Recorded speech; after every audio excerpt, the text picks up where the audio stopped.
नमस्कार, मैं भावना। चलिए देखते हैं झारखंड की 15 फटाफट बड़ी खबरों को। गरीबों के लिए पक्का घर बनाएगी झारखंड सरकार, 8 लाख लोगों को मिलेगा लाभ। झारखंड की हेमंत सोरेन सरकार ने राज्य के गरीब और बेघर लोगों के लिए पक्का घर बनाकर देने की योजना को स्वीकृति दे दी है। योजना का नाम अबुआ आवास योजना रखा गया है। इस योजना के तहत राज्य के 8 लाख लोगों को पक्का घर मुहैया कराया जाएगा। बता दें कि पिछले दिनों केंद्र सरकार ने राज्य के गरीबों को दिए जाने वाले 8 लाख से ज्यादा घरों की स्वीकृति नहीं दी थी। इसके बाद झारखंड के मुख्यमंत्री हेमंत सोरेन की अध्यक्षता में बुधवार को आयोजित मंत्रिपरिषद की बैठक में राज्य संपोषित अबुआ आवास योजना की स्वीकृति मिल गई। नवंबर से झारखंड के 13,664 स्कूलों में शुरू होगा बैगलेस डे। झारखंड के 13,664 माध्यमिक स्कूलों में नवंबर महीने से बैगलेस डे शुरुआत होगी। शिक्षा विभाग शनिवार को बच्चों को स्कूल के बस्ते के बोझ से छुटकारा देने और व्यावसायिक शिक्षा के प्रति उनका रुझान बढ़ाने के उद्देश्य से यह योजना शुरू करने जा रहा है। राज्य के 13,664 स्कूलों की क्लास 6 से 8 तक के बच्चों के लिए ये कार्यक्रम चलाया जाएगा। शनिवार को स्कूलों में बैगलेस डे होगा और उस दिन मिडिल स्कूलों के 14,72,615 बच्चे बिना बैग के स्कूल पहुंचकर एक्स्ट्रा करिकुलर एक्टिविटीज में शामिल होंगे। केंद्रीय कर्मचारियों को सरकार का बड़ा तोहफा, 1 महीने की सैलरी के बराबर मिलेगा बोनस। केंद्रीय कर्मचारियों को सरकार की तरफ से फेस्टिव सीजन का बड़ा तोहफा मिल गया है। केंद्र सरकार ने वर्ष 2022-23 के लिए गैर राजपत्रित ग्रुप बी और ग्रुप सी कर्मचारियों के लिए नॉन प्रोडक्टिविटी लिंक्ड बोनस का ऐलान किया है। इसमें ग्रुप सी और बी के नॉन गैजेटेड कर्मचारियों को 1 महीने की सैलरी के बराबर पैसा बोनस के रूप में दिया जाता है। एडहॉक बोनस का फायदा केंद्रीय अर्धसैनिक बलों के सभी योग्य कर्मियों को भी मिलेगा।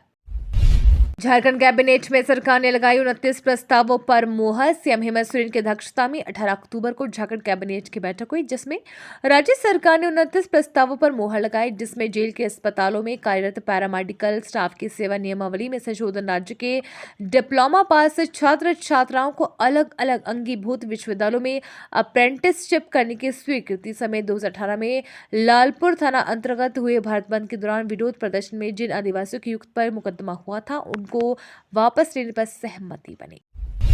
झारखंड विधानसभा को 4 साल बाद मिला नेता प्रतिपक्ष। झारखंड विधानसभा में लगभग पौने 4 साल तक नेता प्रतिपक्ष की कुर्सी खाली रही। 5वीं विधानसभा का गठन दिसंबर 2019 में हुआ था। उसके बाद से ही नेता प्रतिपक्ष की कुर्सी खाली रही। 16 अक्टूबर को भाजपा के प्रदेश अध्यक्ष बाबूलाल मरांडी ने विधानसभा अध्यक्ष रविंद्रनाथ महतो को पत्र लिखकर अमर कुमार पौरी को विधायक दल के नए नेता निर्वाचित होने की जानकारी दी। बाबूलाल मरांडी का दावा, पीएम विश्वकर्मा योजना से पूरा होगा आत्मनिर्भर भारत का संकल्प। प्रधानमंत्री विश्वकर्मा योजना को लेकर झारखंड प्रदेश भाजपा मुख्यालय में कार्यशाला का आयोजन किया गया। पार्टी के प्रदेश अध्यक्ष बाबूलाल मरांडी भी इसमें मौजूद है। कार्यकर्ताओं को संबोधित करते हुए उन्होंने कहा कि पीएम विश्वकर्मा योजना गांव के पारंपरिक रोजगार, हुनर और कौशल को बढ़ावा देने की योजना है।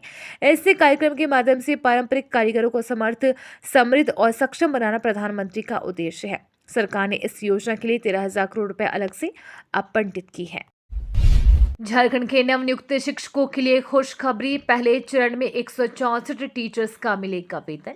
झारखंड के हाई स्कूलों में बहाल हुए नवनियुक्त शिक्षकों के लिए अच्छी खबर है। स्कूली शिक्षा एवं साक्षरता विभाग के सचिव के निर्देश पर जिला शिक्षा पदाधिकारी कार्यालय ने प्रथम चरण में 164 शिक्षकों का वेतन भुगतान करने की प्रक्रिया प्रारंभ कर दी है। संबंधित शिक्षकों के प्रमाण पत्रों के सत्यापन का कार्य पूरा हो गया है। डीईओ कार्यालय ने संबंधित शिक्षकों के नाम की सूची जारी कर दी है।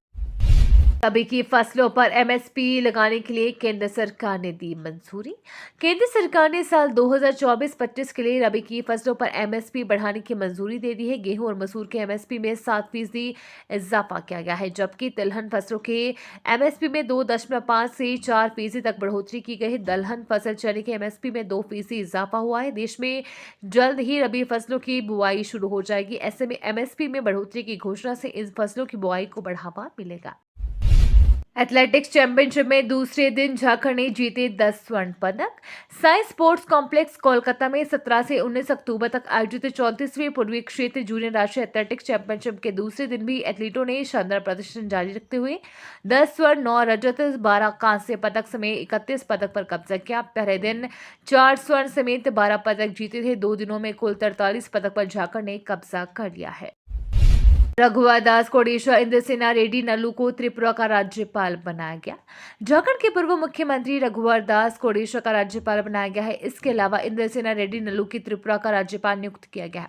राष्ट्रपति भवन की ओर से जारी आदेश के मुताबिक झारखंड के पूर्व मुख्यमंत्री रघुबर दास और भाजपा नेता इंद्रसेना रेड्डी नल्लू को राज्यपाल पद पर नियुक्त किया गया है। विज्ञप्ति में कहा गया कि राष्ट्रपति द्रौपदी मुर्मू को नियुक्तियां करके काफी खुशी हो रही है।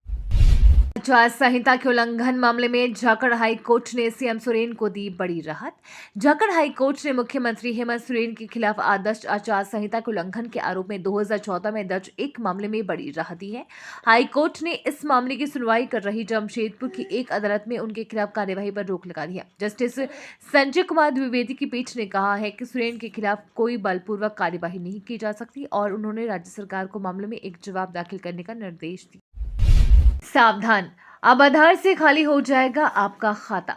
आपका आधार आपके खाते से लिंक है। अब शातिर आपके आधार के फिंगरप्रिंट डेटा तक पहुंच और आधार नंबर व बैंक खाते के नाम मात्र से आपके पैसे चुरा सकते हैं। सबसे बुरी बात यह है कि खाते से पैसे निकलने के बाद आपको मैसेज भी नहीं आएगा।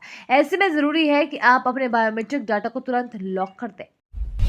रम्स का लोड कम करने के लिए सदर अस्पताल में 14 विशेषज्ञ चिकित्सकों की होगी नियुक्ति। 500 बेड के सदर अस्पताल को सुचारू रूप से चलाने के लिए वैकल्पिक व्यवस्था के तहत 14 विशेषज्ञ चिकित्सकों की नियुक्ति आउटसोर्सिंग के तहत की जाएगी। इंडियन पब्लिक हेल्थ स्टैंडर्ड मापदंड 2022 के अनुसार नियमित पद की स्वीकृति के विरुद्ध विशेषज्ञ चिकित्सकों की बहाली होने तक इन चिकित्सकों की नियुक्ति होगी। ध्वनि प्रदूषण की शिकायत दर्ज कराने हेतु रांची जिला प्रशासन ने जारी किए नंबर्स।